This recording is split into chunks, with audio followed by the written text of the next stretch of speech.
peuple mais ils font semblant d'être avec le peuple mais lépp lu xew ci peuple bi ñoom ñoo koy yóbbul ñi nekk ci palais bi moo nekk ñi nekk topi donc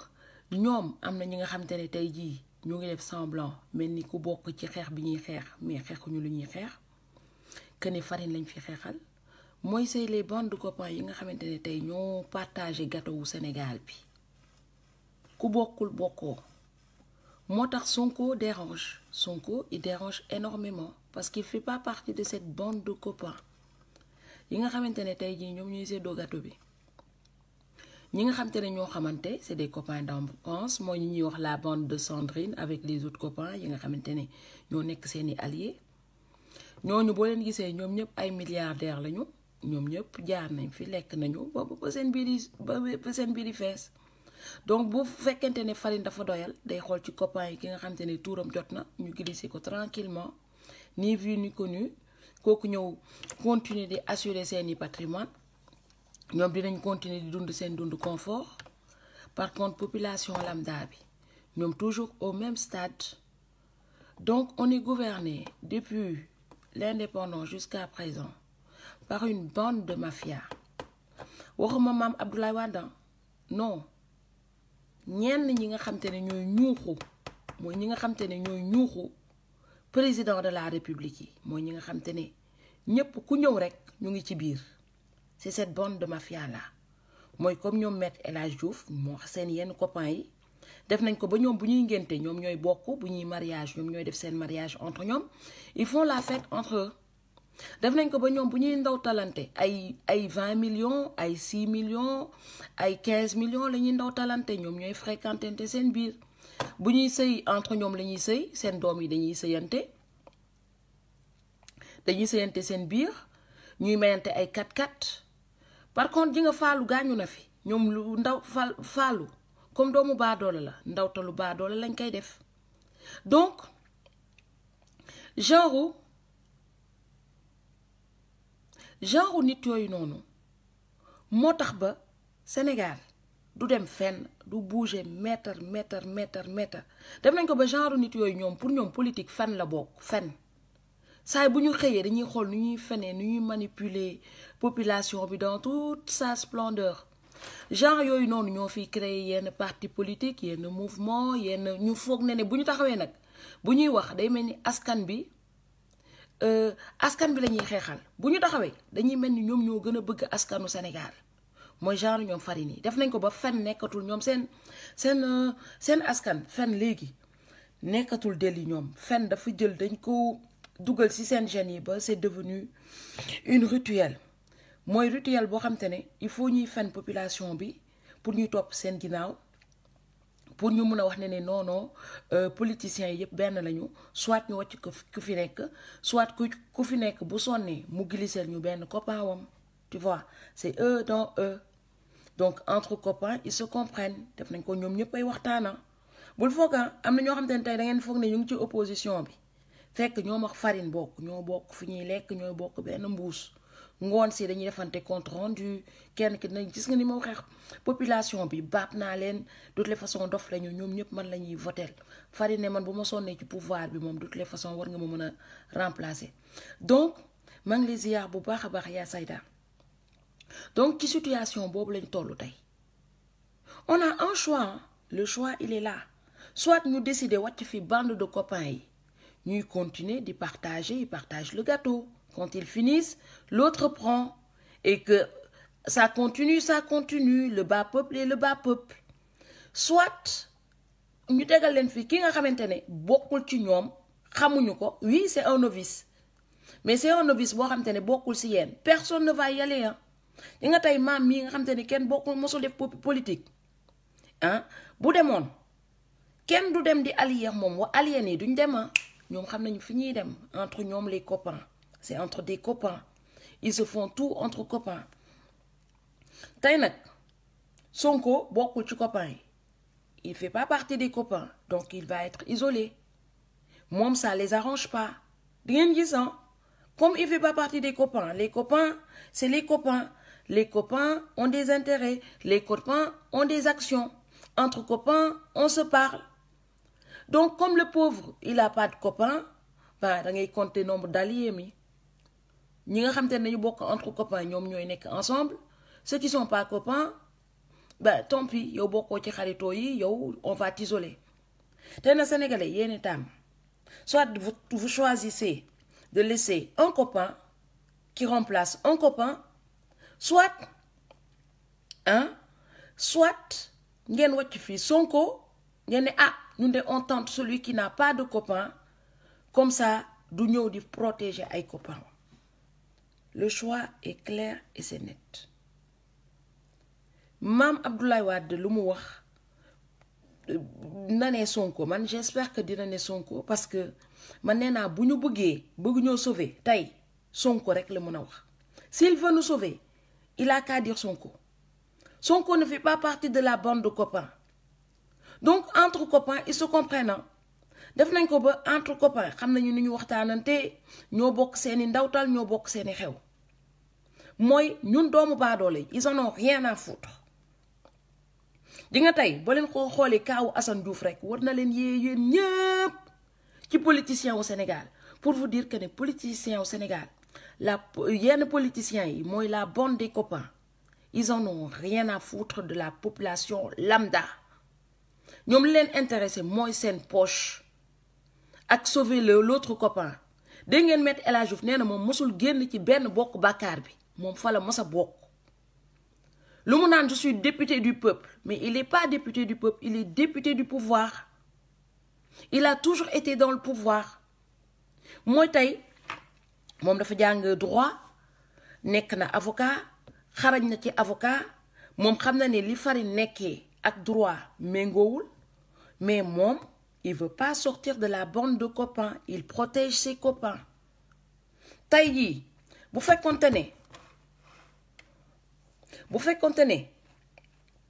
fekkonte ne tey jii doomu Macky Sall moo saaga woon Sénégal yëpp Maître El Hadji Diouf va bien le défendre mais comme Assane Diouf la yi ngeen Assane Diouf bañ ko dóoree damm tànk bi def ko ci rukk lan la ñu gëmloo non il est pas torturé il est bien benn entorse bu ndaw la am tout ça pour protéger son copain Farine tey bi ñu foogee ne net fa la El Hadji Diouf dafa mosoon di taxawu Assane il a jamais protégé Assane il était là pour Macky il a protégé Macky jusqu'au bout léegi nag retour au bercail la def moom dafa dellu directement ca famille ba parce que def na il a déjà fait le boulot que Farine il voulait par rapport ak Assane Diouf léegi élection yaa ngi jot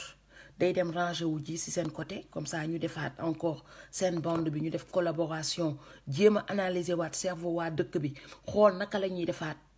ba mun a arranger waat ñoom leur bande de copains comme ça ils vont essayer de nous glisser un copain donc non seulement la France choisit pour nous mais bande de copains aussi ils choisissent bu France choisir ba pare après ñoom bande de copains yi dañuy réunir xool ci seen biir kan la ñuy choisir mu toogal ñu fi léegi bi ñu demee woon 2012 gis nga ñoom Niass ñoom Tanor ñoom ñëpp les bandes de copains ils se sont réunis mooy waa Benno Bokk Yaakaar bi ñu ne xaar ñu tegal ñu fi Farine mais Farine benn mandat la war a am ñoom il s'était dit entre eux Farine benn mandat bu mandat bi jeexee après keneen ci benn copain bi moom mooy jël benn mandat Niass tegaloon naa leen vidéo bi nee na benn mandat par benn mandat donc ñoom entre copains yi mooy kii bu lekkee ba doyal mooy 5 ans yi wala 6 ans yi wala 7 ans yi après il passe l'autre copain va manger sa part après keneen ki manger beneen part bi donc loolu lañ ko nekkee di def daal ñun ñoo nekk dans toute l'histoire ñun ñoo nekk con yi parce qu'on accepte d'être malmené tey ji nga ñi nga xam te ne ñooy topp ci ginnaaw Farine di dem def ji meeting yi Farine xam na ni tout est bien calculé yóbbuwul ay doomam yi deewuñ ca accident ba de lëg Marème deewu ca de ña topp ca ginnaaw ñooñu ñooy dee ca accident yi parce que ñooñu duñ leen teg ci duñu assurer seen sécurité te ay oto yu bon lañ leen defaral oto yi nga xamante ne bu ñuy dem ci yoon bi mun nañ faa dee Mame Thierno maa ngi leen di ziar bu baax a baax oto yu bon lañ leen di defaral bu ñu deewee ils en ont rien à foutre mais nag nit bu demee bay loué boppam 5000 francs yax caga bi taxawàllu ci mbedd bi yéen a yem 5000 francs ak benn sandwich pour nga dem tàccu Macky Sall yow ak caga yi nekk ci mbedd bi di cagatu yéen a yem ñëpp ñi nga xam te ne dañoo loué seen bopp politicien pour dem tàcc ji ko yéen ak caga yi yéen a yem parce que ñooñu dañ leen di utiliser tout juste pour leur plaisir personnel bu ñu paree sànni leen donc instant bi kenn moo fi ñëw mu nekk Sonko nee na aw ma xaalis mais dama bëgg a defar dëkk bi je fais pas partie de la bande de copains xoole ndax sama jikko doy na ma doy na leen ngeen tànn ma tu vois vous avez le choix soit vous choisissez les copains soit ngeen choisir ki nga xam te ne amul copain tey boo leen bëggee xeex corruption déjà il faut choisir celui qui fait pas partie des copains boo leen choisir les copains yi ah y aura vous n'allez jamais vous développer parce que pour vous développer déjà il faut lutter contre la corruption te cette bande de copains là ah seen doom yi corruption la ñuy amee poste piston ñoom seen bopp corruption seen mbokk yi nga xam te ne am ñu salaire bu mët da nga leen jox xaalis ñu defar la këyit tout se fait par piston donc tant que yéen a ngi topp bande de copains bii vous avez le choix soit vous choisissez les bandes de copains soit ngeen tànn Sonko nga xam te ne xamul kenn amul xaalis bu ñëwee jàppale leen tout ça prend dans la vie fu farine mënee gouverner farine fu mu mënee gouverner foog naa ne Sonko war na faa mën a gouverner gouverner tu supervises et c'est les autres qui parlent ngeen foog ne Sonko war na mën a négocier li farine di négocier maam mi jaay carotte sax boo leen ko yóbboo mën na ko négocier donc c'est pour vous dire que ne tey soit vous continuez de choisir les bandes de copains là qui se disent que ñoom ñoo xam politique apparemment eux ils connaissent la politique mooy l'art de mentir l'art de manipuler le peuple soit ngeen choisir ki nga xam te ne dëgg la leen di wax li mu leen di wax daf ko teg ci ay bases yu solide ne leen 1 + 1 = 2 ñeen nag da leen di wone 1 + 1 = 2 mais dañuy def le tout ba yokk ci virgule ne leen 1 + 1 = 2,5 bokk rien que pour ngeen voter leen bu ñu paree toog fii continuer waat di sàcc di fen di battre gis nga tey boo leen demee ci seen mariage yooyu noonu entre copains yi tout le monde battre ki gën a jox xaalis ah la ñuy gën a teg ca kaw donc ñoom ñëpp ñu ngi foowee seen xaalis ñu ngi foowee seen dëkk bu mel ni Sénégal ah nit ne la fa maa ngi fay liggéey ba doon fa milliardaire te waa dëkk bi seen pouvoir d'achat demeewul noonu Sénégal il est temps ngeen yeewu c'est un choix soit vous choisissez de rester dans la corruption et dans la pauvreté soit vous choisissez de vivre de voter pour quelqu'un qui va vous pousser qui va vous ramener au développement. Effectivement, Farine, il négocie, même pas il offre. Donc tey jii fa la ñu toll man nee naa la le choix on a un choix le choix est là man kenn rek moo ma bett ci dans toute l'histoire parce que man capitaine Dièye je m'attendais à ce qu'il s'allie avec Sonko man je m'attendais à ça mais je m'attendais pas que mu dem ak Idi mais bon c'est un choix je respecte mais c'est un système soit vous décidez de vous dire que ce système ça vous convient ce système que vous avez depuis l'indépendance jusqu'à présent te mënoo leen développer soit ngeen ne ñii ñëpp da ngeen di jël c'est de la pourriture vous laissez à la poubelle ngeen dem changer beneen système bu bees parce que boo toppee ci benn yoon depuis des années et des années amoo avancement nga ne xamoo ci boobu système dem ci beneen là la balle est dans votre camp tey waxuñu pour neex Pierre Paul Jacques man maam Abdoulaye Wade maa ko bëggal sama bopp li mu wax yépp pour des élections transparentes je suis entièrement d'accord mais personnellement mon avis personnel du neex ñëpp parce que ku sañoon tey maam ne déedéet dama neutre non mënuma neutre je peux pas être neutre dans cette situation c'est être injuste parce que tey neutre mooy ma pousser leen ngeen dugg ñenn ñi ñu dugg ci jeu yenn politiciens yi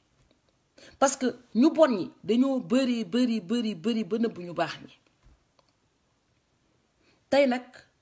nee na c'est à vous de choisir c'est bien beau de s'unir je suis pas pour la division de l'opposition mais il faut un nouveau système pour se développer pour ngeen corruption bi il faut un nouveau système des gens qui se connaissent parce que c'est naturel man tey bu ma nekkee di liggéey ak nit pendant des années des relations se créent des affinités se créent donc day dem ba nga xam te ne kooku duma ko mën a bañal yenn yi parce que dañuy tuddante ay doom dañuy demalante même mu nekk opposition on est toujours des copains lan moo tax fii banque yi ils changent toujours de conseiller parce que conseiller bi bu demee ba dem ba jël habitude di wax ak client yi affinité day créé wu bu affinité créé woo day dem ba dañuy defalante yenn rendante yenn service yi nga xam te ne warut ta am ci liggéey tey loolu moo ñu dal suñu gouvernement c'est des gens qui ont travaillé depuis des années et des années ñenn ñi seen pap yeeg seen maam yeeg seen nijaay yi ñoo liggéeyandoo donc sa pap xam na sama pap ñu liggéeyandoo suba sa pap bëgg na sa am na doom ji amul liggéey da ngay woote téléphone on lui donne un poste c'est pas mérité tu vois wala dafa bëgg a defar ay kayit tu téléphones parce que c'est toujours la bande de copains qui se téléphonent faites-moi un papier faites-moi ceci nga envoyé ils font pas la queue parce que c'est la bande de copains tey nag cette bande de copains là tu vois vous êtes là hein? Man je vous ai observé depuis le début analysé waat ñu ngi dem ci élection suñu amee élection transparente c'est le mieux c'est le préféré nee naa sax suñu maam Abdoulaye Wade amuloon pour duñu ko xeexal ñun ñoo ko waroon xeexal suñu bopp voilà ñoo ko waroon xeexal suñu bopp mais comme ñun ñii ay cuune lañu léegi ba ñuy toog ba ku am 90 ans xam 94 ans moo ñëw duñu xeexal c'est qu'on a un sérieux problème gis nga Farine samedi day daw si fii day ñëw def si fii meeting Mantes-la-Jolie Farine comme pas bi nga xam te ne 94 ans moom moo ko tiital ba mu génnee policiers yi yëpp kon ça veut dire que yéen ñëpp jeunes yi boo leen génnoon ci mbedd bi Farine dawoon na yàgg na moo leen gën a ragal mais comme da ngeen croiser les bras tout le monde fait un pion les gens ils font leur pion partout bande de copains ñu ngi analyser suñu cerveau yi pour xool kan lañ ñu fiy tegal bokk ñoom fu mu nekk nii ñu ngi xool ne waa xaar kan lañ fi tegal nit yi parce que bu ñu fi tegee solution bu ñëwee du baax parce que ñun dina génnee suñuy mbóot di ngeen gis ne solution bu naree toog dina leen jaral soit dinañ ko bëgg a rey wala ñu empoisonné wala ñu sosal ko dem teg ko ca kaso ba parce que ça va pas les arranger parce que ñoom ñëpp dañoo séddoo or bi zircon bi pétrole bi ils ont des actions par-ci par-là donc ce qui fait que comme am nañ fu mu nekk ni solution bu ñëwee te loolu yëpp jaarul ci yoon jalgati yi ñu def yëpp jaarul ci yoon solution bu ñëwee du leen arranger donc ce qui fait que ni lu ñuy def mooy soit ñu ne ko ràpp tëj ko ci kaso bi wala ñu empoisonné ko wala ñu jaxase ko population bi tey nag je suis contente de savoir que solution fu mu jaar nit ñaa ngi génn nit ñaa ngi conscient xam ne ni moom la du keneen ak keneen il faut que ngeen génne fi cette bande de copains ñoo fi daanal Laay Wàdd cette bande de copains def nañ ko bu ñu bëggee daanal Laay Wàdd ñoom ñëpp ñoo def seen coalition Benno Bokk Yaakaar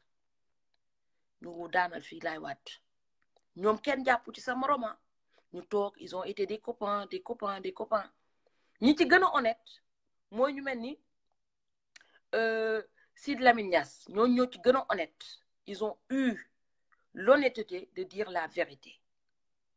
mais ñi ci gën a malhonnête ñoom génnuñu ci am na ñoo xamante ne dañ cee génn mais ñu ngi coordonné jusqu'à présent Khady maa ngi lay woo mais jëloo Khady Gaye maa ngi lay woo mais jëloo envoyé waat ma invitation donc ce qui fait que ne tey cette bande de copains là buñ ci bëggee génn il faut que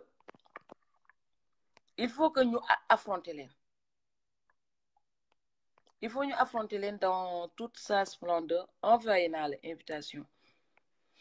il faut que ñu affronter leen il faut que ngeen accepter affronter bande copains yi moo ñu génne leen fi tant que génnewoo leen fi nag bu yeboo on aura toujours le temps de pleurer tant que génnewoo leen fi immigré yi nañu yónnee xaalis zircon bi doo leen gis fu mu jaar pétrole bi doo leen gis fu mu jaar ñoom ils vont être toujours milliardaires parce que ñoom foo moo nekk seen xel ak yàq lu ñu yàqal depuis indépendance bi wax léegi buñ ko boole woon bilaay Sénégal rawoon na dëkk yëpp dëkk bu tuuti am ressources yu mel nii te mënuñu développer balaa maa dee rek ñu naan waa ñun ñoo fi liggéey ñun ñoo xam politique mais ñi am politique ñoo ñu sonal xam ñan ñooñu sonal mooy ñi xam politique ñoom rek ñoo tax ba mënuñu développer ji nga bu ñu amuloon ñi xam politique développer woon nañu yàgg na parce que ñoom au lieu ñu xëy di développer ñu ngi développer seen poche di fen askan bi loolu rek moo nekk seen vie kese riiti matin midi soir di fen bu nit yi topp seen ginnaaw bu ñu paree remplir seen poche je suis vraiment désolée li may wax neexut xam naa ni ñu bari dañ ne maam bu tayee mu wax lii bu subaa mu wax lële man benn objectif la am bu ma sañoon nee na Sonko mooy yéeg parce que xam naa ne Sonko moo fi mën a génne ces bandes de copains qui se partagent le gâteau bu Sonko mënul yéeg nag ma ne tout sauf Macky c'est l'option B ku amul yaay namp ba ku amul yaay namp maam mais benn affaire laa xam de buñ fi dugalee Sonko cette bande de copains va disparaître buñ fi génnewee Sonko cette bande de copains qui ont volé notre argent dinañ delloo lépp A ba Z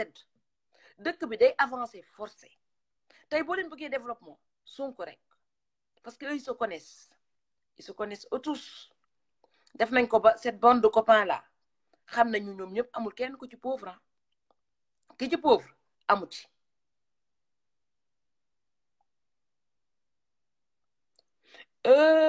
Khalifa moi je dirais que peut-être débat bi ngay wax noonu peut-être mun na nekk utile mais xam nga politicien leur débat c'est quoi c'est celui qui ment le mieux celui qui ment le mieux est un jeu de mots ñoom instant bi leur combat c'est un jeu de mots police ñuy toog dañuy nekk di analyser kan moo gën a mun a fen déjà bu ñu fenee ba pare dañuy toogaat ñoom kenn ku nekk dine moromam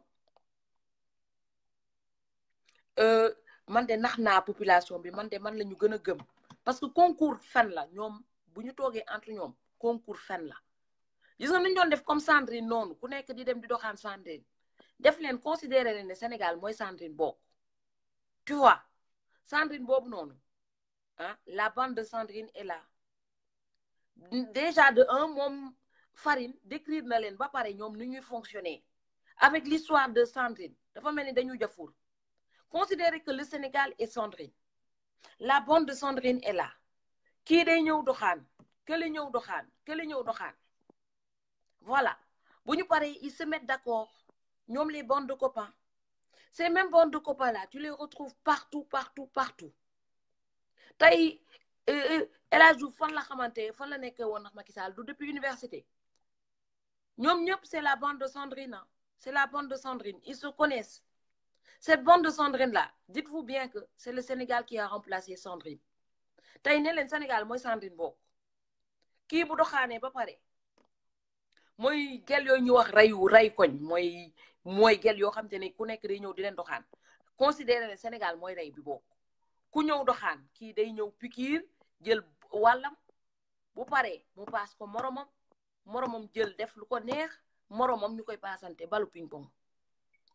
pong donc yenn Sandrine Sénégal mooy Sandrine voilà avec les bandes de copains tey nag boo leen bëggee respecter seen Sénégal boobu noonu il faut ngeen génne ko dans la bande de Sandrine là ngeen dugal ko ci ñi nga xamante ne tey jii liggéey moo leen tax a jóg tey Farine ndax jabaram ñu ngi mbaras mooy ñooñu seen xel dem na yàgg na yeneen copains yi nekk ci el bi ñenn ñi ñu ngi xalaat di analyser cerveau sénégalais yi pour xool est-ce que yeewu nañu wala yeewuñu fan la ñuy jaar ba njuuj njaaj leen ba ñëw teg seen pion avec l'aide des gens qui sont au pouvoir tey def nañ ko ba entre ñoom seen xarit ci seen doom yi ñooy ànd c'est-à-dire leurs enfants ils vont les former dans ce système-là système bi boo leen continuer seen sëtaat yi ñoo leen di yor yéen da ngeen doon mbindaan wala ay talibé seen biir dëkk ñi nekk au pouvoir c'est eux qui seront toujours au pouvoir toujours la preuve en est que pour nekk maire u Guédiawaye qu'est-ce qu'ils vont aller faire c'est la bande qui va quitter les grands quartiers pour venir être maire à Guédiawaye mooy toujours le plus riche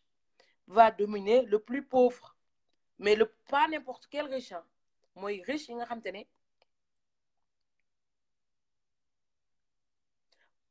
Khady Gueye yow yaa ngi ci fraude man nekkuma sax ci fraude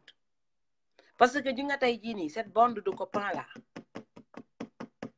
bu ñu fi bëggee génnee farine ñoom xam nañ ni ñuy def pour génnee fi farine yow yaa nekk ci fraude mais je parle même pas de fraude parce que Wade parle de fraude je suis entièrement d'accord mais là je parle des bandes de copains man je veux que les Sénégalais ils choisissent non pas qu'on choisit pour eux parce que farine bu sàccee élection yi je suis entièrement d'accord mais bu fekkee ne tamit c'est des manigances entre la France et les politiciens pour se dire ben écoute ñun ñoo xool kii moo jag ci population bi kii bu fi toogee dinañ doxal suñu soxla nañ ko fi pousse donc au fond vous allez aux urnes vous pensez que vous votez mais ñoom ñoo leen di pousser yóbbu leen ba ki ngeen bëgg a votel mooy ku leen neex ngeen di votel yéen doo leen votel yéen ki ngeen xam te ne moom ngeen choisir de mais dañ leen di vous faites des votes dirigés dañ leen di diriger ci seen candidat dañ leen di obliger ci seen candidat la preuve en est que il y a quelque temps on parlait de qui de Sonko mais ils ont tout fait dans leurs médias de monter Idi, de monter Madické, de monter ceci. Et pourtant, il y a quelques mois, ils ne parlaient même pas de ce genre-là. Khadima, les nuyu, oui, ça va, maa ngi lay ziar maam ça va bien. Ça va bien. ma ne tëddoon naa damaa gis nga connecté wu rek ma jóg toog. Non, man, bon, bande de copains, man, ñoo ma traumatisé. Non, ça, je suis entièrement d'accord avec toi. Personnellement, depuis quelque temps, quand on voit ces alliances-là, li ngay wax moom moo am. Ñi nga xamante ne ñoo fi nekkoon depuis presque ñi gën a récent sax boo xoolee depuis 10 ans ou bien depuis 15 ans ils sont là. Et quand on regarde ñoom kenn ku nekk qu'est-ce qu'ils ont fait pour le Sénégal? Rien. te qu'est-ce qu'ils dans leur poste am nañu ay lu ñu leen ji mës a jiiñ kenn ku nekk am na loo xam ne mës nañ la ko reprocher ou bien am na loo xamante ne mës nga see am problème. Donc tout ça dañ ko war a xool. Mais sur ce côté-là li ma lay wax mooy ne gis nga le l'engouement que Sonko suscite même si dama lay wax rek même si Macky Sall dafa xëyoon tey ne maa ngi ànd sax ak beneen camp bi sax ah il peut passer parce que les Sénégalais ne sont pas fous. Les Sénégalais ne sont pas fous. gis nga même Macky Sall il a combien de transhumants avec lui. moo ëppale ñëpp moom bu ñuy wax bande de copains moom waxuma la bande de copains mais moom rakaay bi yëpp mi ngi ak moom mais quand ça se passera normalement man foofu mooy sama inquiétude même s'il avait toute cette bande de copains là avec lui ñooñu kenn ku nekk sa carte nga mën a assurer parce que kenn ku dem yóbbuwoo kenn samedi je le disais benn live bu doon def je l'ai répété gis nga kenn ku nekk bi nga demee am na ñoo xamante ne sax yóbbu seen i mbokk ba yóbbu keneen. donc sur ce côté-là ne vous en faites pas gis nga les Sénégalais ils en ont marre de ça. tey suba fii suba ginnaaw suba fii parce que poste ngay yaakaar parce que man li ma gis mooy ne dañ naan Sonko ne propose rien. oui bien sûr Sénégal du gâteau bu ñuy séddale nga naan la kaay su ma ñëwee li laa la def et je pense que c'est ça qui se passe actuellement loolu moo xew. dañuy nekk di négocier sur le dos des Sénégalais non c'est ça dañuy nekk di négocier sur le dos des Sénégalais moo tax li ngay wax ni bu ko ragal mooy li am ku faral Idrissa Seck man instant bi man opposition ku ko faral c'est bon ku faral Sonko c'est bon mais li ngay wax c'est la vérité te dëgg kenn du ko raay boo gisee ñëpp di dem fee parce que on te dit vraiment lii moo fi nekk ah su ma jëlee dinaa la jox lii ou bien on va travailler ensemble avec loolu mooy biaisé la politique au Sénégal. Tu viendras peut-être avec tes ambitions, mais au départ, dangaa wax loo xamante ne ñi nga àndal mënuloo ko assumer. Quand tu viens, tu dis je fais 25 ministres, mais après derrière, tu as combien de gens avec qui tu as négocié avant de partir? C'est plus de 100 personnes. Ku nekk di nga am foo ko dugal. Finalement, tu vas te retrouver avec 50 directeurs généraux qui ont le rang de Mais, ministre. mais on a Loolu combien? mooy yàq 80 affaire bi. ministres. Mais lolo, parce que tu vois, avant, j'avais pas compris au début. Mais il y a des mouvements du formé où il y a des live, il y a des vidéos. C'était pour que le candidat, futur candidat, les repère. Après, ils vont aller négocier. Nous, on négocier pour diriger les gens. Tu vois? Man, maa ngi toog ci affaire bi naan waa Macky dégage nekk les gars yaa ngi business yi suuf tu vois pour tout se négocie. xanaa xamoon ne rien que pour ça si les choses sont transparentes il va dégager parce que nit ñi xam nañu àddina bi ni mu demee parce que quand tu prends un lutteur pour lui donner 300 millions xaalis Sénégal la donc le politique lan nga koy jox le politicien tu lui donneras xanaa 1 milliard quand tu prends un lutteur pour lui donner 300 millions pour que mu ñëw si meeting am dégg nga histoire boobu kon ça veut dire que yow politicien bi loo koy jox xaalis Sénégal la xam nga loolu moo fi war a jeex moo tax ma ne la gis nga nit ñi fi mu ne nii man si sama sentiment propre les gens en ont marre te gis nga àdduna dafay toll foo xamante ne lu bees lay am comme ça s'est passé en France aux États-Unis dafay toll foo xamante ni ñëppay bëgg lu bees gis nga tu as beau avoir tous les moyens du monde et avoir tous les vieux loups seront avec toi mais quand le vent du changement va souffler daanu ngay def te loolu ne t'en fais même pas gis nga nit ñi fi mu ne nii topp ñu dëkk bi xoolal c'est xam bu ñu naan Sonko bu ñu naan Sonko xamul politique Sonko novice la mais man bu ma gisee Yaya Jammeh rek tout compte tout bête bi mu nekk Yaya Jammeh Sonko moo ko gën a jàng nu mu doon défendre Gambie les Gambiens ne savaient même pas mais tey ñu ngi jooy Yaya Jammeh tu vois il pleure Yaya Jammeh parce que tey ñu ngi rapatrier Gambiens yi même n'ayant pas fait des études bonne nuit Mariama n'ayant pas fait des longues études xam nga yóbbu woon na Gambie fi nga xam ne tey jii xamuñu intérêt bi mu fa jógee dañuy doog a xam donc pour être président on n'a pas besoin d'avoir bac plus 10 ou bien d'avoir beaucoup d'expérience tout s'apprend mais ñoom dañuy bëgg a gëmloo ne boo mënulee politique boo mënulee def ñoom li ñuy def tu peux pas être président mais loolu du jàll laa xam fu ko teg te ñoom ñi nga xam te ne dañuy def noonu ñoom ñi mën politique ñoom ñëpp gis nañ bañ fi nekkee ba léegi lan lañ fi def dara hôpital bu baax sax amuñu ko Sénégal école bu baax sax reste à voir administration donc c'est que le problème c'est plus de administration bi boo demee fenn tu veux un service on te dit paye ça nga rang sonn tu fais tout mais derrière soo bëggee sa document après da ngay ñeexal ci suuf lépp bon tout est Sénégal daal vraiment maam doy na waar foog affaire yi changer complètement mooy système bi yow rek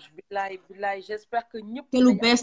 waaw man bu ma sañoon nee naa bu ma sañoon 100% Sonko on voit plus ces têtes là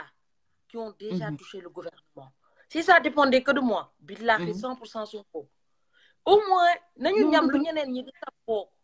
au moins waaw kay jékki-jékki mu am un changement quelque chose de nouveau lu bees tàq loo xamante ni vraiment nga naan loo xamante ne ce sera pas une bande de copains qui va venir développer encore la corruption parce que xamante nañu mais voilà c'est pas Mam qui choisit chacun assumera sa carte mais man je pense que ce serait dommage de passer à côté de quelque chose en tout cas daal man li ma la mën di wax mooy daal xam na je comprends tes inquiétudes li nga wax yépp dëgg la faut pas que ñuy accepter des bandes de copains yoo xamante ne ñoo fi mës a nekk musuñu fi def dara ñu leen di accepter waat ñuy ñëwaat ça c'est vrai parce que ku def say preuve ba pare soxla wuñu ko ñun dañoo bëgg loo xamante ni parce que Sénégal depuis ñaata année ngi nii ñu am xaalis am des opportunités mais dëkk bi demul donc faut que ñu changer parce que quand vraiment ça ne marche pas il faut regarder ñi ñuy diriger est-ce que ñoom ils font le poids s'ils ne font pas le poids on les dégage ñu jóge fi déjà que ñi nekk tey jii xam nga ñu ngi wax sàcc élection yi on va parler des élections Ousmane Ngom il était dans le gouvernement mu ngi nekkoon ci gouvernement ministre de l'intérieur il était ministre de l'intérieur Abdoulaye Wade tey ñu ngi waaj a def yeneen prochaine élection Macky Sall jël na ko dugal ci gouvernement bi il va travailler en collaboration avec Aly Ngouille Ndiaye donc les magouilles qui étaient avant Tu vois, il a pris tous les gens qu'il maîtrisait. C'est toujours la bande de Sandrine. Hein. C'est toujours les mêmes copains. Ñoom même copains ñoo fi nekk tout le temps. ñoom bi ñu perte je te donne une information moom ñoom bi ñu perte c'est lui qui a dit que ni waxoon naa leen ko il fallait pas me sortir de tout loolu rek c'est édifiant moom wax na ko. Ouais. nee na waxoon naa leen ko dafa ne waxoon naa leen ko parce que pour dire que ni moom dafa bëggoon nekk ministre de l'intérieur comme ça mu mën a manipuler man nag maam sama inquiétude foofu la te gis nga benn côté xam nga Wade sunu maam mag la. man ni ma gisee ñëwam bi mooy il veut être comme genre alerte parce que ce qu'il dit là on le disait même avant muy ñëw ñi préparer nañ seen résultat y en a qui parle de 55%, y en a qui parle de 65%. man 65% ça laa dégg parce que si c'est des résultats qui sont déjà préparés foog mu am ñu koo xamante ne une personne d'autorité comme moom ku ko wax mu leer nañ parce que sénégalais yi ma gis maam xoolal gis nga quand ça va se passer normalement ma ne la moom du jàll sax premier tour jàll sa deuxième tour loolu mooy les tendances yoo xamante ni leer nañ donc nag man bëgguma damay bañ ñuy wax ci affaire daan vote faut pas que les sénégalais gis nga les sénégalais ne vont pas voter pour lui loolu dama bëgg mu leer moom tamit moom mu xam ni affaire bi warul mën a jàll premier tour moom dañoo war a wax ni duñu nangu mu ñëw rek qu'il nous balance des résultats yoo xamante ne xam nañ ni lii xel ne mënut a nekk. man nag si boobu laa xam ne Fadi foofu la bëgg a waxee pour que moom mu xaw a ragal tuuti xam ne affaire bi du yombee noonu doo ñëw préparer ces résultats ñëw duñu ko balancer. c'est ça aussi foog aussi tamit. mais xam nga problème bi mooy. opposition bi y a plein de choses yoo xamante ne dañ ko signer waruñu ko woon signer. mais bu fekkente ne ñenn ñi c'est des vrais opposants ñenn ñi c'est des copains. Tu vois, au final, bah, on va pas trouver le juste milieu. Parce que déjà, fichier électoral, ils ont signé, ça va sortir 15 jours avant les élections. Oui. Chose qui n'est pas normale. Naka la ñuy toogee bay analyser bay xam lan moo ci baax lan moo ci bon ba jéem a dem kaas munu ne. Donc au final, Farine moo détenu tout hein, avec des gens qui ont 2 pièces d'identité. Parce que da ngay ñëw jël ci sa duplicata ñu wàcce la sa duplicata ak sa vraie pièce d'identité. Donc c'est la bande de même copain. En tout cas, il faut qu'on le martèle. Il faut qu'on le martèle tout le temps. Et même les candidats de l'opposition, vraiment, je veux qu'ils le martèlent. Que nous wax à chaque fois ne fi élection gagner premier tour du fi musa am te du fi am mu di ko dégg. Xam nga loolu yëpp alat mu di ko dégg xam ni élection moom mu ñëw gagner ko premier tour moom mënut a nekk. Peut-être il y a 3 ou 4 ans avant que muy def wax waxeetam bi amoon na benn tuuti desewoon na tuuti popularité mais instant bi moom il faut qu'on le dise partout il faut qu'il le martèle mu di ko dégg moom ñu ne ko fii élection gagné ko premier tour moom mooy ne rek dëkk bi day tàkk moo xam ko xam nga c'est même pas parce que tey dem na gis naa Nouakchott noonu la def de xam nga Nouakchott dañ doon ne côté boobu noonu pël yi fa nekk yëpp daf leen jox kayit pour ñu voter ko mais tey dañ fa romb ñun ñëpp leen doon yuuxu gis nga tout le monde lui criait dessus donc amuñu fa benn nit benn donc waa Nouakchott ñoo ñëw di voter pour ñun le samedi dama ànd ak sama doom j'ai laissé ma voiture ma ne xaaral ma am course yi may def man Dakar dafa xat taxi yi ma dugg yëpp yéeg wàcc damay essayer sondage parce que man damaa bëri wax damay dugg rek ne waa yow nangam loo essayé mais gis nga que ce soit les taximans que ce soit kii koo laaj mu ne diw bon du mooyu ko même le sondage bi ngay def ni autour de toi au boulot ou bien dans les trucs gisuloo kenn koo xamante ni da ngay gis kenn man gisuma kenn koo xamante ni da koy jéem a jàppale wala da koy jéem a faral koo wax du mooyu na ko te c'est un sentiment qui est partagé par tout le monde nit ñi dañoo doyal donc faut que candidat yi ak même yéen ñi nga xamante ni tout le temps yéen ci live bi diñ ci dimbali xam nga man boo gisee man c'est la deuxième fois muy dugg sa live man dama la gëm sentir la gis li ngay wax ne yow da nga koy wax rek ngir yàlla tax moo tax man mooy dugg say live mais li ma lay wax nii foog mun dafa nekk stratégie parce que tamit faut pas nga naan votel ma parce que nit ñi xam nañ ci ñuy votel nit ñi xam nañ affaire yi ba mu leer instant bi mais moom mi bëgg a ñëw ne damay gagner premier tour di ko wax fu nekk yow mi nga xam te ne tu es opposant aussi il faut le dire mënoo gagner premier tour sëñ bi wax ko mu di ko xam nga Wade est venu pour dire que il a déjà préparé ses résultats et on le disait avant foog aussi tamit ñu def taxaw ci loolu il peut pas gagner au premier tour il faut qu'on lui dise comme ça bu ñëwee programme nag bu boobaa nag nit ñi bu ñu jógee dina xam ni moo tooñ boppam te boobaa sax dina hésiter dina ne ah gaa yaa ngi may préparer mënut a gagner premier tour mënut la nekk mënut a nekk. mais man je pense que dafa jafur sax parce que xam nga sàcc bi xam nga boo naree sàcc ba pare averti nit yi dañ lay sàcc donc moom il nous a averti parce que ça mooy dem élection ñun ñi ko war a voter mu ne coûte que coûte moom mooy gagner avant ñu koy voter donc si donc ça veut dire que ñun won nañu ne moom dafa nar a sàcc. waxoon na pourcentage am sax déjà les 5 candidats il les waxoon na ko. pourcentage léegi ñun def nañu defaay bi nga xam te ne moom mooy tànn bu tànnulee copain am la fiy teg c'est tout di nga ñooma soit moom mooy yàlla ils nous ont donné un choix soit il va passer soit il va nous mettre son copain ici on sera obligé d'avoir le même truc même copain même copain. en tout cas daal moom transparence moom bu amee soxna si di nga gis loo musul gis di nga gis président boo xamante ne jàllul deuxième tour moo nar a am. Parce que nit ñi peut-être ba loolu am man bu dee le peuple c'est le peuple qui choisit voilà nañu man si c'est le peuple qui choisit Idi je suis entièrement d'accord si c'est le peuple qui choisit Sonko c'est je ça suis entièrement d'accord mais par contre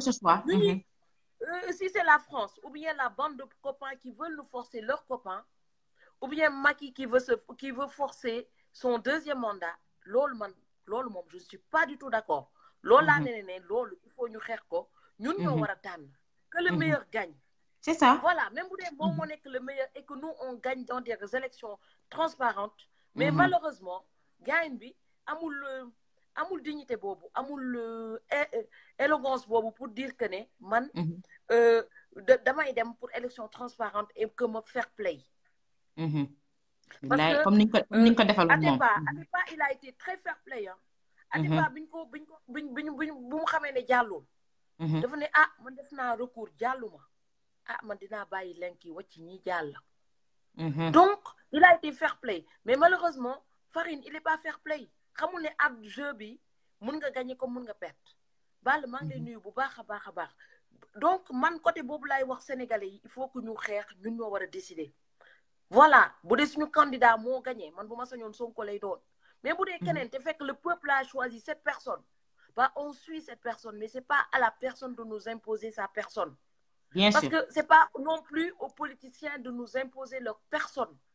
Ñun ñoo war a xool ku ñu doy ñu ne kii moo ñu doy ñu tànnal ko donc il faut se battre pour avoir des élections transparentes et une vraie démocratie. Loolu la ñuy xeex et on est très fair play hein. Quel que soit Alpha. Macky Sall bu dee yaa ngi ñuy déglu te nga nekk doomu gor au moins nga def ñu leen lañ la laaj wóolu nga sa bopp ngeem nga sa bopp. am nga xaalis bu doy. bu fekkente ne nit yi boo leen fayee dañ lay voter. Defal élection transparente joxal nit yi ku ci nekk sa carte électeur ñu dem voter bu dee yow la ñu xam ne yow la nit yi ñoo bëgg ku leen corrompre bu dee Sonko la ñu xam ne nit yi bëgg nañ changement total bu dee Idi la ñu xam ne Idi lañ tànn bu dee keneen ak keneen ñu xam ne kooku la ñu tànn mais on veut des élections transparentes choisies par le peuple voilà en tout cas maa la gën a kontaan gis nga Balla il dit presque la même chose que moi. En tout cas daal transparence moom bu amee maam tuñ doomer transparence daal moom na am daal bu amee daal nit ñi vont choisir ki nga xamante ni doy na leen. te bu boobaa moom. Imam maa ngi lay nuyu bu baax a baax. mais daal comme li nga wax rek vraiment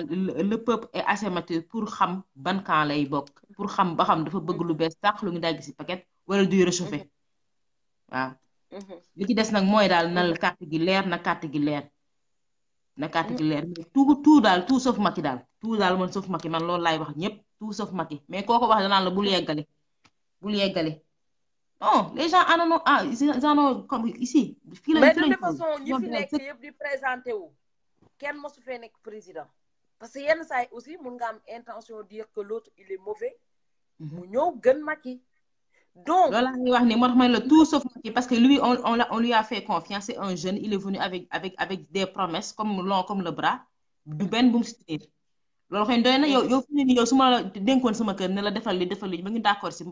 si defloo ci benn si yi nga ma wax du ma la dàq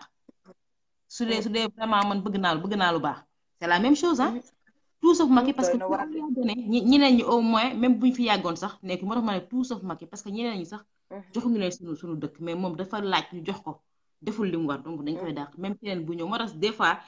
man quand des gens disent que yéen Sénégal folli ngeen mu leen man ni ba tey rek nañuy folli rek mais l'essentiel il faut que après cette élection là de 2019 que les gens sachent que Sénégalais yi sont assez matures ku fi ñëw bu ñu la joxee confiance boo fekkee ni yow vraiment tu ne mérites pas cette confiance là on te change s'il faut nag changer sans président on y va nañu yàlla may ba kanam tal mais bu ñu la joxee soo ñaanee ba nit ñi af la confiance jox la derrière on va te contrôler si tu ne remplis pas les conditions ñu jëlee la fi te cette élection 2019 ce sera l'occasion rêvée ñu def fi lu inédit loo xamante ni dinañ xam ni Sénégalais yi léegi kenn du leen yeb kenn du leen fontoo mën nga leen nax de sur un mandat mais beneen mandat bu ñëwee te remplir les conditions ñu jëlee la fi su ko defee président bu ñëw di nga xam ni jaas bi mi ngi sa kaw bopp donc au moins ça li nga mën a tax yow boo ñëwee nga ne ah man kat ki fi jógee li ko dal duma dal naa def loo xamante ne normal la naa changé li naa changé li c'est ça c'est ça waaw moom kañ moom bu ñu changé une fois bu ñu réussir dàq unku bi moom ñeneen ñi ñëw yëpp dinañ xam ne bu ñu liggéeyul dinañ leen dàq ça c'est sûr et certain mais il faut c'est un combat boo xamante ne franchement nee naa c'est un début suñ ko gañewee c'est un bon début parce que na jox beneen ère Sénégal affaire yooyu beneen ère politique je souhaite plus que les politiciens nous guident parce que fii France amul benn politicien buy dem di créer ay mouvement Sénégal rek la ma approche élection les gens ils créent des mouvements ñu rangale nit yi dafa mel dañ leen di rangale rang comme plusieurs classes bu ñu paree nag ndeysaan glisser leen Sénégal kese la ma parce que fii parti politique yi rek ñoo am mais Sénégal la am mouvement kenn xam nu mu toll ñëpp tous les chômeurs veulent réussir par la politique justement mais ku xëy amul liggéey am na la mañ mu ngi ci politique bi donc ce qui fait que la politique est devenue du n'importe quoi au Sénégal du n'importe quoi c'est ça l'art de mentir bu ñu xëyee l'art de mentir pour accéder au pouvoir c'est tout l'art de mentir pour accéder au pouvoir dem nañ ko ba booy wax dëgg sax ils essaient de te salir pour que le mensonge domine justement ah non di nekk Sénégal yëpp nee naa ku ko nar a wax moom da ngay non da ngay commencé béjjaaw man maa ngi ndax wax Sonko il me fait de la peine Sonko il me fait de la peine pourquoi parce que dafa ñëw avec des bonnes ambitions tu vois mais tu vois même pas nit yi mais ne t'en fais pas gis nga li nekk suñu xol yëpp yàlla xam na ko yàlla gis na ko benn instant aussi tamit ñun bu ñu defee li ñu war a def yëpp tamit dañuy teg lépp si loxo yàlla en tout cas moom lu dëgg moom du continuer du wéy. dama ko yërëm xoolal. te su nammee Sonko nekk fi kenn mënu si dara. su ko nammee problème logistique naan amul xaalis. dama mel ni yow amul xaalis mënul warta mën a nekk président de la République mais ñi sàcc ba suñu kaw. man je trouve que ça même c'est beau le fait que il a eu des problèmes dans sa campagne moi je trouve que c'est très. loolu c'est vraiment une belle preuve parce que man quand les journalistes en parlaient nga même Sénégal xool même les journalistes maintenant dañoo am seeni côté même les journalistes sont des transhumants dañuy jël benn débat boo xamante ni pour yàqal nit ki ñu koy réer alors que de l'autre côté dañuy gis foofu benn affaire duñ ko wax même bi ñu naan non oto bi dafa paan amul woon kii mais je trouve que ça c'est très beau ça montre que ni kii tibbul xaalis réew mi di ko pasare il va avec les moyens du bord avec les moyens yi nga xam ne moo kaan ñi ko topp ñëpp dañ koo gëm li muy wax mais topp ñu ko ngir intérêt topp ñu ko ngir alal te même il a un souvenir ñooy génne seen poche def ni mu gaaree otoom noonu di jënd caaf di lekk il est xam nga d'une simplicité ba nga xamante ne man ji nga bu ñu nekk di ko jéem xamul lu tax sénégalais mën a rabaisser diw amul xaalis diw yéen a nekk tiers monde. certains sénégalais. yéen bu leen tubaab yi c'est ce qu'ils veulent maintenir ce système là. c'est ce qu'ils veulent maintenir parce que ñooñu koy topp ñëpp maam dis-toi bien gis nga les gens Sonko fu mu jaar nit ñi génn dañ ko gëm loolu nit ñi di wax ñoom compté wul lu nga loolu noonu benn parti rek ñoo koy wax benn club journaliste benn kii bëgguma dugg dans les détails c'est pas tout le monde Sonko les nit ñi dañ koy topp parce que gëm nañ ni mu wax gis nañ ni kii. am nañ yaakaar ci moom gis nañ ni kii vraiment nekk na wute na ak li fi daan am donc ñoo ngi di wax loolu noonu benn parti rek loolu ne t'en fais même pas benn parti la yoo xamante dañuy xool à chaque fois loo xamante ni xaw na écorné ñu kii ko mais si c'est le temps yi li mu fi wax moo gën a grave pourtant gisoo relayé wuñ ko vraiment c'est dommage mais gis nga yàlla moom du faral koo xamante ne da ngay tooñ te nañ ñaan rek affaire bi mais dem man en billaay tout nee cas naa c'est un même Sonko yeeg c'est ça va redonner l'espoir xale yi nga xam te ne tey ils n'ont pas les moyens ils vont se dire que un jour ñoom tamit amuñu mais mun nañu doon président de la République mun nañu accéder et que nekkul loo xam te ne dañ ko jël rek pour les gens qui ont de l'argent xam nga tey ji nga Aly Ngouille Ndiaye fayal na doomam mu dem jàng ji pétrole fan lay ñëw liggéey suñu pétrole dëkk tey ça veut dire que tey bu ñu bàyyi ñii di dem ñoom ñooy moom pétrole bi ñooy moom or bi ñooy moom zircon bi nous rien ne va nous appartenir rien du tout ñun dañu dëkk ci dëkk bi rek mooy bu ñu rombee namm sarax rek sarax ñu seen sëriñ yi ne leen saraxe leen ñu saraxe nous on est là que pour recevoir le monde tey Aly Ngouille Ndiaye bu baaxoon Macky Sall baax xale yi nga xam te ne dañu xarañ da leen di fayal ñu dem def ci formation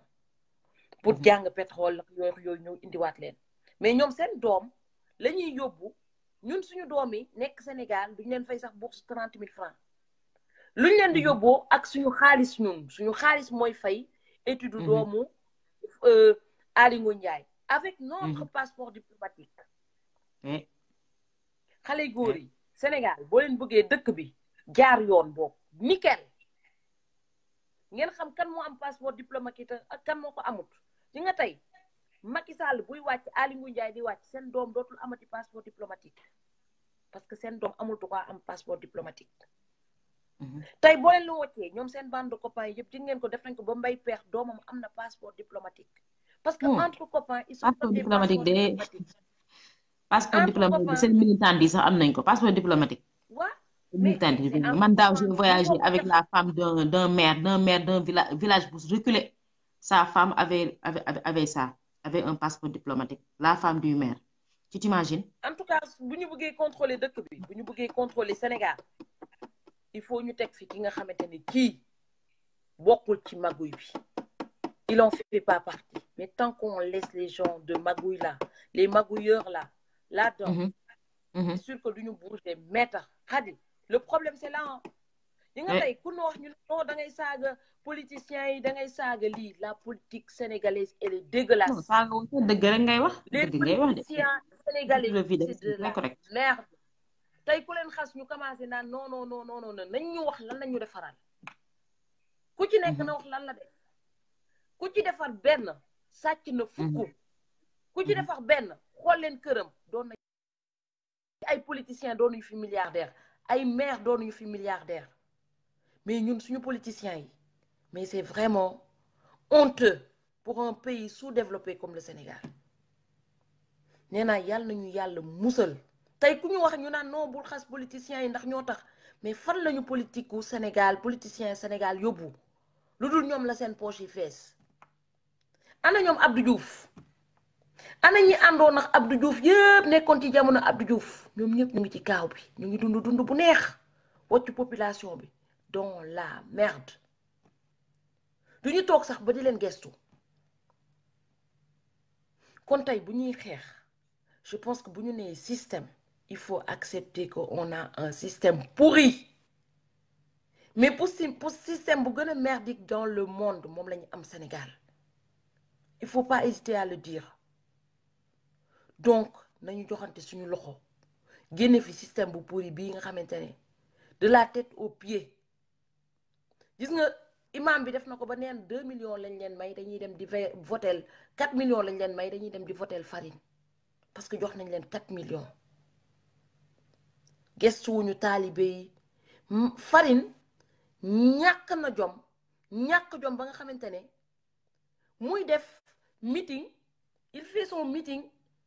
xale yi taalibe yi ñëw di ko tàllal loxo mais il était même pas gêné de tendre la main à ces talibés là il était même pas gêné de voir qu'il y a autant d'enfants de la rue dehors kon tey nee naa farine suñu yitte suñu coono yittelu ko am na sama benn xarit boo xam te ne nee na dootul mosatee dellu Sénégal parce que dafa mel ni ñun on n'est pas humain nee na ñëpp a ngi yeewu di gis taalibe yi nekk ci mbedd bi il a jamais vu autant d'enfants de la rue dehors et que ça gêne pas le peuple il est choqué ñun loolu choqué wuñu pour ñun c'est normal xale yi ñu ngi leen di violer les enfants de la rue sont violés ñii ñu leen def trafic d'organes ñii dañ leen violer ba ñu dem doon ay drogués ñun ñu ngi nii on n'est pas humain du tout un gouvernement qui n'est pas humain un peuple qui n'est pas sensible à la misère moo tax lu ñu dal nii rek ñun ñoo ko yebee suñu bopp parce que ñun ñooy yebee toujours suñu bopp li nga xam te ne moo ñu indi problème il faut savoir choisir dëgg mënoo ko transformer mu doon fen dëgg rek la doon pour une fois boo leen bëggee xeex corruption génne leen fi cette bande de Sandrine boo leen fi génnee cette bande de Sandrine rek corruption dootul amati Sénégal parce que ñii ñëw ñu bees lañuy doon duñu xamante donc bu ñu xamantewul duñu nekk di dimbalante di joxante ay service di léchante le cul maa ngi leen di baalu yéen ñëpp ak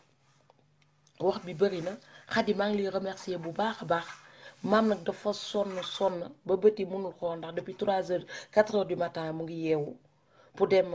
accompagner suñu maam Abdoulaye Wade ndax mérito na ko nee naa agressé nañ ma fi benn nit rek ndeysaan moo ma xalaat woo ma ci candidat yi mu nekk jileen da nga bëgg ma jël jileen xaw na métti nag de envoyé ma invitation mu nekk Karim Meïssa Wade donc papam bu dara dul dara sax foog naa loolu rek waroon na mën a tax ma gunge ko donc nee na yàlla na jàmm yàgg voilà opposition bi man j'ai rien contre aucun parti mais nañu bàyyi population bi choisir qui ne glisse pas un politicien la bande de Sandrine il faut le virer tant que ñu ngi garder bande de Sandrine duñu mos a avancer donc virons la bande de Sandrine si on veut réussir parce que ñooñu ñoo daanal fi Laay Wàdd la bande de Sandrine jërëjëf maa ngi lay nuyu. Mame Sène maa ngi ziar. waaw delloo ziar. xam naa ne sonn nga mais du ma la téye lu yàgg quoi. mais maam boo bëggee dégg-dëgg. gis nga sénégalais bi ci boppam moo bëgg a dee ci baadoo la. yaa ngi dégg sama baat bi. sénégalais yi ngay dem fekk ji ñu nekk sénégalais bi ngay dem fekk ji mu nekk di dund ci baadoo la gi di nekk ci mbalit mi di def ñàkkatooy xepp amul lu mu lekk. ngay wax ak moom mu ne la ñun Macky la ñu wax parce que moo gën ñi fi jaar ñëpp comprendre nga li ma la wax donc c'est vraiment man c'est dégoûtant quoi doo comprendre vraiment man mënu ma comprendre sénégalais yi ay copains d'enfance ngay toog ak ñoom di wax mais dafa mel ni seen yuur yi dañ ci def poubelle ay nit yoo xam ne du ñu xalaat lu rafet man damay jot ay questions yoo xamante ni je me demande la question sénégalais bi quel est leur problème qu'est-ce qu'ils ont pas compris lan la ñu mënta comprendre lu ne mi ngi fi xew seeni bët ñuy gis di dund ci mbalit mi di dund ci lekk bu bon bi di xool taalibe yi oto yu ñankar yi di leen romb sénégalais bi ndox mi muy naan baaxul nga xool nit dalam yi mu sol dafa dagg ngay wax ak moom moo lay taggal Macky Sall donc on dirait que dañu mérité ñu suul leen ñoom ñëpp ci mbalit non vraiment doo comprendre te da ngay ñëw wax ak ñoom ba pare ñoom ñoo lay ñaan cigarette wala ngay wax ak ñoom ci wàllu programme ñu naan la après lu muy joxe waa ji amul lu mu joxe man leen mais yéen vous êtes des vendus wala lan xanaa au moins bu dul yéen ngeen xalaat ne dund bii ngeen di dund bëgg ngeen lu ko gën tey bu nit sax ci mbedd mi ngeen jàpp ko yéen ñëpp ay génn dóor amul kenn ku koy jàpp doo leen xool sax ndax dafa xiif wala dafa mar nit sàcc benn peeru daal doo leen xool sax ndax dafa manqué peeru daal mën ngeen ko cee rey tey ñii ngeen teg ñu leen naan dafa sàcc Ousmane Sonko mi ngeen di wax 94 milliards la jiiñ benn waay ngeen ne déedéet Ousmane Sonko du sàcc ki moom mi yuuxu sàcc moom mooy sàcc bay laajte ay 12 milliards ak lu kenn xamul est-ce que yéen seen xel yi tourné wuñ ko te tey bu fi non xam nga jigéen kenn tourné wu seen xel yi xam nga tey jii ONG yi ñoom ñoo joxe xaalis bourse familiale te ONG yooyu il faut savoir que multinationales yi nekk ci ginnaaw. non mais je comprends xam naa lépp. voilà pour que ñoom ñu mun leen topp comme tout Sénégalais yi dañu leen topp comme tout derrière ñoom ñu mën a jël le maximum de ressources c'est tout. waa kaa ma wax la benn affaire loolu da nga leen koy expliquer 10 000 fois mais mënuñu comprendre loolu tey dem naa seeti ay mool laa la wax de. ay mool laa dem seeti ji xam nga fu ñu ma doon xam nga fan lañ ma fël. sa waay bañ fi nekkee mool ba tey xam nga xalaatuñu seen code bi Macky Sall jël jaay ko xalaatuñ ko xam nga fu ñu lay wax. Macky Sall moo ñu jëndal ay moteur dem naa ba jox leen benn exemple jëlal seen jabar yi ngeen dem liggéeyi ba sonn ñëw indi sa 10 000 francs nga jox sa jabar ne ko toggal ma reer mu indil la benn palaatu sombi lan ngay wax ñoom ñëpp dañ lay tontu ay man jabar bu moo ko def ma ray la de man leen Macky loolu la leen def. est-ce que comprendre nga xam nga explication boobu c'est très banal c'est très simple pour nga comprendre ko ma ne leen Macky loolu la leen def moteur la leen jox moteur bi mu leen jox kan mooy jënd essence bi du yéen. après li mu leen jox moteur ngeen dem napp ji fa ngeen di nappe mu jël lépp jaay ko munu leen napp da ngeen di jël moteur bi def ci gasoil daw ba yegg munu leen a am jën est-ce que amuloon lu gën moteur bi mais xoolal impossible ñu maam billahi dama sonn ci wax ak sénégalais yi dama sonn ci wax ak sénégalais yi da ngay dem ba mujj. man ba mu jëlee xam nga li mu la def pas bi ñëw rek ñu def révolution génne leen Macky parce que foog naa ne bu ñu andi xaar ñu folli ko man am na sax benn xarit nee na moom ku falu rek lay voté mooy du folli daal. non mais c'est grave actuellement nii ci côté paa bi bu ma la waxee deuxième point ci côté paa bi tey da ngay romb fii sénégalais yi ñoo lay ne na ñaanal Sénégal bu mu fi taal Sénégal bu mu fi indi Sénégal ba ci Y'en a marre maa ngi leen koy dégg maa ngi dégg caat naan xaw ma kii ma naan caat fu ma laat naan ay woy paa bi nañ waru fi andi xaw ma lan warul taal dëkk bi mais attends kële war a mën a teg lu ko neex keneen ñeneen war a mën a taamu ñeneen ñëw transhumé ji fu leen neex paa bi warul ñëw indi stratégie dafa bokkul ci. ñoom sax xam nga ñoom ñoo yab paa bi mais farine yebul paa bi. waaw léegi man je me demande sénégalais yi lan la ñu comprendre rul paa bi amul wàll ci Sénégal warul mën a jël position am.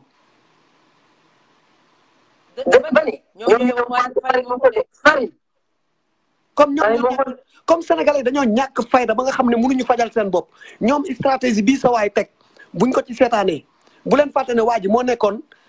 en 2007 chef de campagne paa bi. xam na ne paa bi xam na lu mu nar a def. comme ñoom ñu ngi leen koy wax nanguwuñ koo dégg gaa yëpp dañu waroon a wàcc dóor ak Macky rapport de force gis nga Macky dafa yab sénégalais yi boo xoolee transhumance yu bon yi li ñuy def nii nga xam ne Macky dafa yab sénégalais yi amuñu benn respect ci sénégalais yi sénégalais yi tamit nangu ko mais nag lu ñu mérité la lu ñu mérité la non moom daal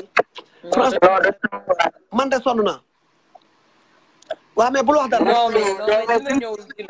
loolu laa ne woon naa ko participer daal bon découragé nag dinañ dem rek ba keroog ñu gis lu xees jaajëf yow maa sa coono yow ñoo far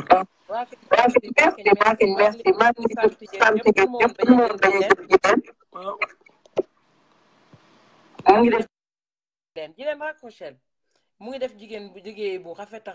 Fatou maa ngi lay ziar bu baax a baax nee naa bu leen bàyyi nañuy continuer rek c'est un peu dur benn xeex yombul parce que bu ñu ñëwoon rek def benn coup de Jackie Chan rek farine daanu day yomb xam nga kon beneen duñ ko mën a savourer nuñ ko mën a savourer donc le fait que mooy am ay obstacles c'est très bien man ñi ñàkk jom ah mun naa wax ne Karim sax mere naa ko parce que fu sama papa am yenn âge ne day dem combat man dinaa jóg ne ko déedéet dinaa def combat bi à sa place franchement je lui en veux parce que je m'attendais pas que mu paa bi di dem nii moom kese man ça me fait mal au cœur j'admire son courage hein, parce que j'espère que man bés bu ma yàlla mayee maam at bu mu dund at bi suñu maam dund dinaa am courage bi nga xam te ne moom la am parce qu'il y a pas beaucoup de gens qui ont le courage qu'il a man de France rek laay gis ñi am âge am di génn def combat jusqu'au bout pour leur peuple tey mun naa wax ne bu ñu nee kenn ku gën a bëgg Sénégal bokk nañ ci parce que am yenn âge yi dara obligé wu ko woon mu jóg Abdou Diouf a ngi nii ñu ngi saax-saaxi suñu ressources yi di ñu tegal ay loi yu amul fenn Abdou Diouf mu ngi nii nekk bien au chaud il en a rien à foutre kon tey bu ñu amee koo xam te ne au moins nee na dafay ñëw xeex malgré son âge mag buur la man de nee naa bokk naa ñi koy gunge ba dugal ko ci biir avion ba mag buur la donc yal na ko yàlla téye fii ba farine wàcc xale yu góor yi am leen jom laa nekkatu sax combat keneen yéen a war a am jom dem feelu ko ñu génnee fi unku bi as gor am na lu muy bañ ci àdduna nit boo demee ba amatoo loo bañ rek mooy jaam nga tey lu mu tuuti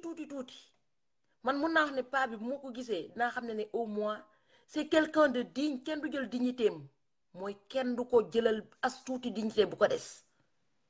même bu ñàkk il va se battre jusqu'au bout parce que moom day bañ ñu tegal que li nga xam te ne lii du yoon ñun dañu tegal li nga xam te ne c'est pas normal c'est pas du tout normal opposition bi yépp lu ñu nangu man du ma ne c'est normal c'est pas normal du tout parce que ñañu ajourné nañ leen ajourné du noonu bien vrai que man maa jël sama bopp tànnale ko Sonko mais la vérité reste toujours la vérité parce que ñay dem ak ñañu ajourné ils sont au même pied d'égalité ñañu ajourné nañ leen ajourné du noonu donc la base elle est fausse soit ngeen accepter dem ci injustice bi et l'injustice là ça rime à l'égoïsme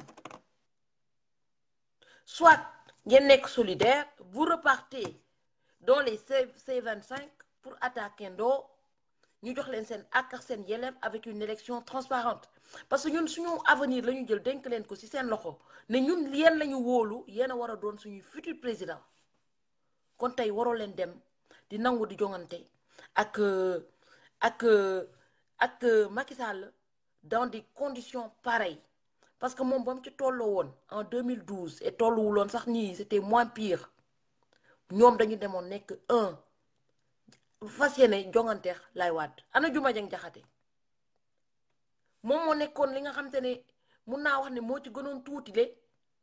munul loon sax am 50 personnes par 50 votants pourtant ñoom ñëpp dañ ne bu Juma Jeng demulee kenn du dem Youssou Ndour du demoon na ci jongante bi ñoom ñëpp cette bande de copains là gis ngeen ko tey ñoom ñoo nekk di coop ñoom ñoo waxante ñoo partagé le gâteau et qu'il y a que eux qui ont le droit de bouffer les autres vous ouvrez votre bouche vous avez droit à rëbës kon tout Sénégalais tout ça dépend de nous maa ngi leen di bàyyi ngeen tëdd yéen ñëpp di leen souhaiter une très très bonne nuit le combat continue essayons d'enlever la bande de Sandrine xam nga ak Marème Marème ak njaboot bi yëpp libérer Assane Diouf surtout qu'on libère Assane Diouf ba Maître El Hadji Diouf ma xool bu Assane Diouf génnee kaso yan bët lay xoolee Assane Diouf ak naka lay toogee ci kanamu Assane Diouf foofu rek lay xam Maître El Hadji Diouf li nga leble par A point B di nga tasex Assane Diouf te bu l'oublier tu as reçu 5 000 €. Il faut que tu nous rends les 5 000 € parce que tu as été très lâche très très très lâche il y a pas plus lâche que Maître El Hadji Diouf Diouf bi sax dañ ko war a changer